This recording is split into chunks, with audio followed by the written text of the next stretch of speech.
Merci d'avoir l'opportunité que vous nous offrez d'échanger autour de la question fondamentale de notre agriculture, mais également de faire un focus sur la coopération entre notre pays et la République populaire de Chine depuis la reprise des relations diplomatiques entre nos deux États.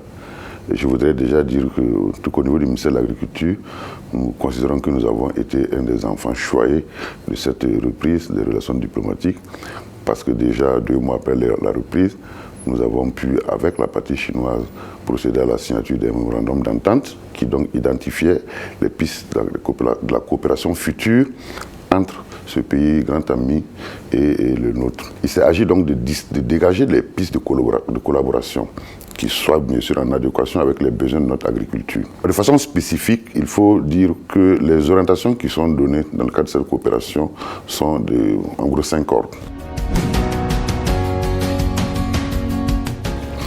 Dans un premier temps, nous avons estimé que pour produire, il faut maîtriser l'eau, qui est un facteur très limitant. Et malheureusement, notre pays, quand bien même il ressort autour de 200 milliards de mètres cubes d'eau par an, ne stocke que 5 milliards de mètres cubes d'eau. Pour un pays qui emblave environ 5 millions d'hectares, qui n'a même pas 10 000 hectares en maîtrise totale, donc il y a un problème fondamental.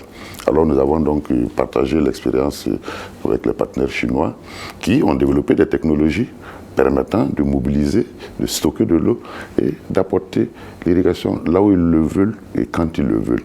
Et également de voir dans quelle mesure nous pourrons bénéficier des eaux souterraines à vocation agricole. Le second aspect, qui est assez important de notre point de vue également, c'est au niveau de l'amélioration variétale. Vous savez que vous avez de bonnes terres, que vous avez l'eau en abondance, mais si vous n'avez pas de la semence de variété améliorée performante, vous ne ferez pas de récolte performante, naturellement. Donc à ce niveau également, nous avons beaucoup échangé avec le grand centre de recherche là-bas, qui, à titre d'exemple, ont développé un mil, ce que nous appelons ici les petits milles. Dans notre pays, nous peinons à atteindre 1 tonne à l'hectare, mais ils ont développé des variétés qui font les 13 tonnes à l'hectare. Donc il est question d'envisager que sur nos variétés locales, nous puissions bénéficier de l'expertise chinoise pour, par exemple, accroître le potentiel de ces variétés. Je parlais du mil, mais il y a la question du sorgho, la question du maïs, la question du riz. Donc toutes ces questions liées à la semence vont être effectivement considérées comme un axe important de cette collaboration. Aussi bien le transfert des technologies, mais aussi le fait que la Chine puisse accueillir nos techniciens pour davantage les former là-bas.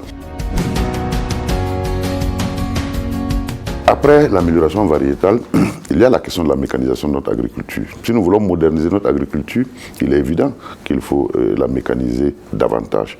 Parce qu'à titre d'exemple, nous sommes actuellement autour de 1% du taux de mécanisation de notre agriculture.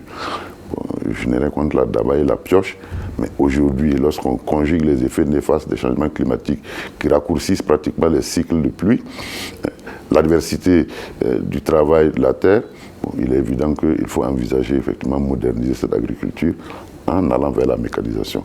Là également, nous avons échangé beaucoup avec les partenaires chinois qui nous ont également envoyé des experts.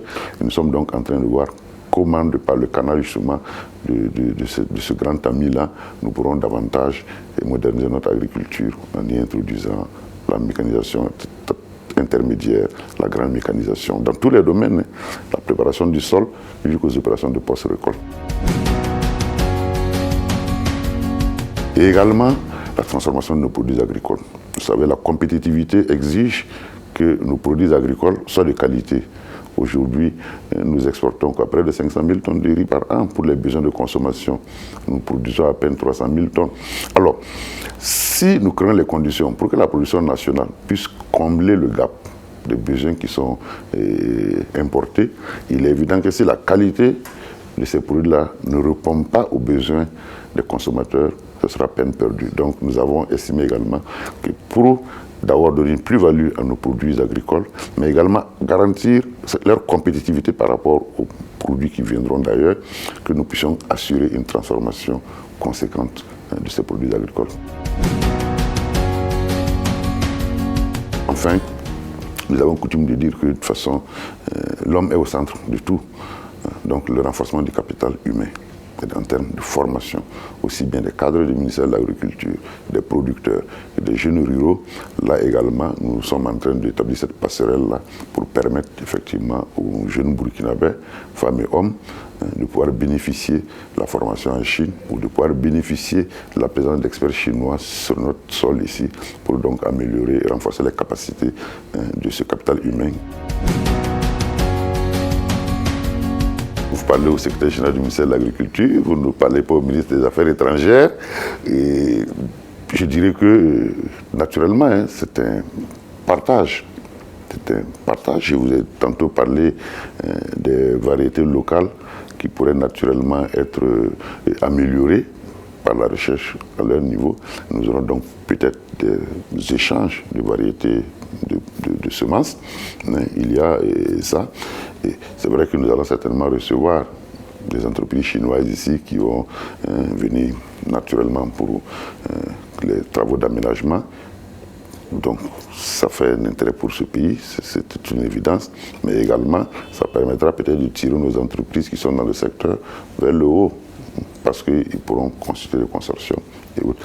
Mais bon, pour les aspects évidents de dividendes, bon, je pense que le ministère de l'Agriculture n'est pas forcément le mieux indiqué pour dire qu'est-ce que la Chine pourrait avoir dans le cadre de cette coopération.